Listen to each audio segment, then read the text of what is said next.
Hi, I'm Coach Pickering of Transition Myself Training, and I'm putting this video together for you first-time triathletes, first or second-time triathletes. I'm basically going to run through the essential equipment that you're going to need to get through your race, as well as give you some pointers on not only other pieces of equipment that you might want to consider having, but just help you kind of get through the flow of race day, so that you don't get there and so you're not super stressed and you can focus more on enjoying the day and getting through that first experience. So let's talk about the swim. Essential pieces of equipment for the swim are goggles and swimsuit, and the swim cap that you're going to get on race day. So those are three things that you absolutely have to have. Now, for goggles, make sure that you've tried them on and swam in them a couple of times in the pool before using them on race day. I've seen people that have just kind of grabbed an old pair of goggles. They're give it a try. It's 400-meter swim. They're comfortable with that. They've never used these pair of goggles, and then they go and put them on in the lake, and they find that they leak or that they don't fit their face, and you're basically doing the swim blind at that point, or you have to keep your head out of the water the whole time. So make sure that the goggles fit your face, that they don't leak, and also I would recommend getting some anti-fog drops or spray. You can get them at the swim store, even sometimes at the run store. It's about $5 or $10 for a bottle. You just put some in each lens, and that's going to prevent the goggles from fogging up during the race. Because if you've ever had that happen to you where both lenses are all fogged up, it's pretty much the same as having a pair of goggles that leak. You can't see where you're going, and you end up taking them off or trying to rinse them during the swim, and then people are hitting you or passing you. And so anti-fog before the race, and that's going to prevent them from getting fogged up. That's going to go a long way. I would also recommend that you get a wetsuit. Now, I'm not saying that you should go out and purchase a $500 wetsuit for your first triathlon. What I would recommend you do is call your local store that has a wetsuit rental program. Hopefully you live in an area where they have that. And what they will do a lot of the times is allow you to rent a wetsuit for the weekend. I don't know what the prices are. I think it's somewhere around 40 or 50 bucks. And then you just give it back when you're done. And if you decide that you want to purchase it, they'll let you put that money towards the purchase of the wetsuit. And the good thing about this is that you can try different kinds, you can make sure you're getting the right size, and you can see whether or not if it's a good fit without investing so much money into that wetsuit initially. The wetsuit's going to help you with buoyancy. It's going to help you stay warm in the water. Sometimes you get some pretty cold open water swims here in Ontario, or wherever you're going in North America really. And it's also going to help you swim a little bit faster, and you're going to feel safer in the wetsuit. So it's definitely a good piece of equipment to have. And I would recommend that you try putting that wetsuit on. If you've never put on a wetsuit before, that day before the race, put it on at least once. You might be surprised that it will take you 45 minutes to put it on. You can look up online how to put on a wetsuit. It'll give you some tips and pointers.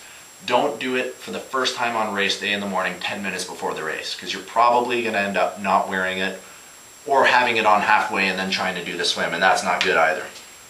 And I've seen it before. So, the bike. Please get your bike tuned up at your bike store before the race. If you have an old bike that's been sitting in the garage for a long time, you definitely want to get it checked out. They're going to make sure that it's safe. They're going to do the brakes, the cables, they're going to lube the chain. You can ask them, if you know nothing about bikes, whether or not the saddle is at the right height for you, if the bike even fits you. I'm not recommending that you get a full bike fit for your first triathlon, but if you take it in with you and just ask them, does this look, somewhat right or whatever, I'm sure they'll give you a hand.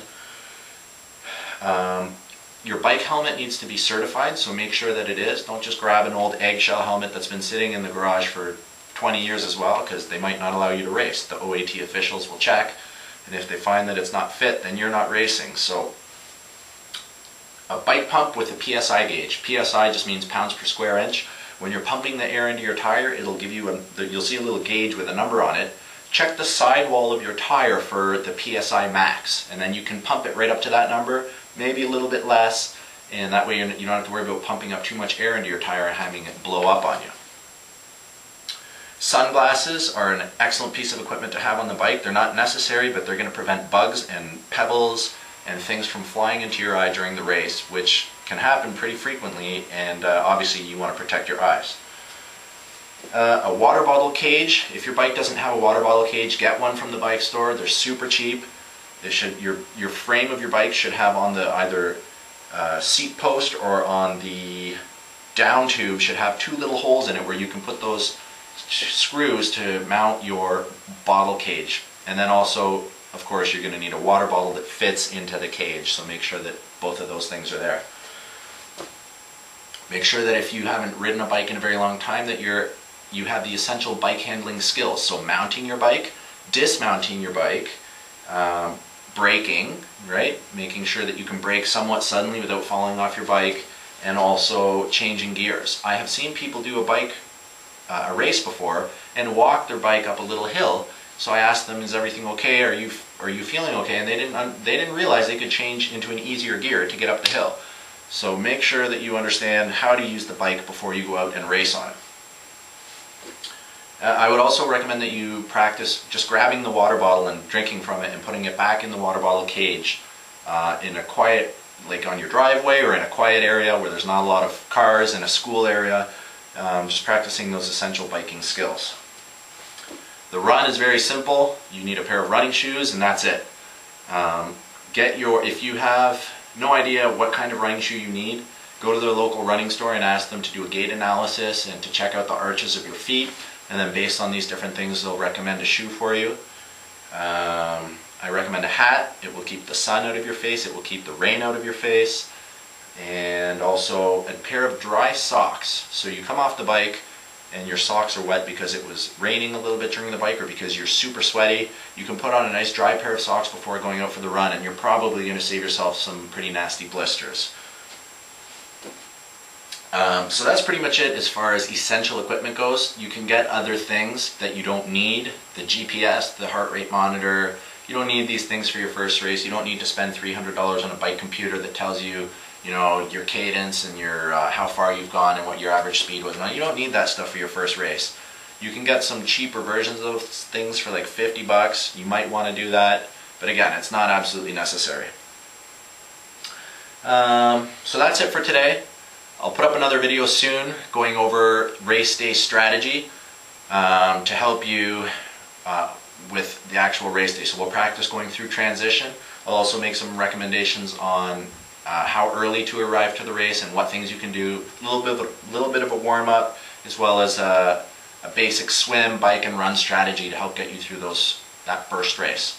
If you have any questions, please feel free to contact me. You can find my information on my website, transitionmyself.com, and happy training.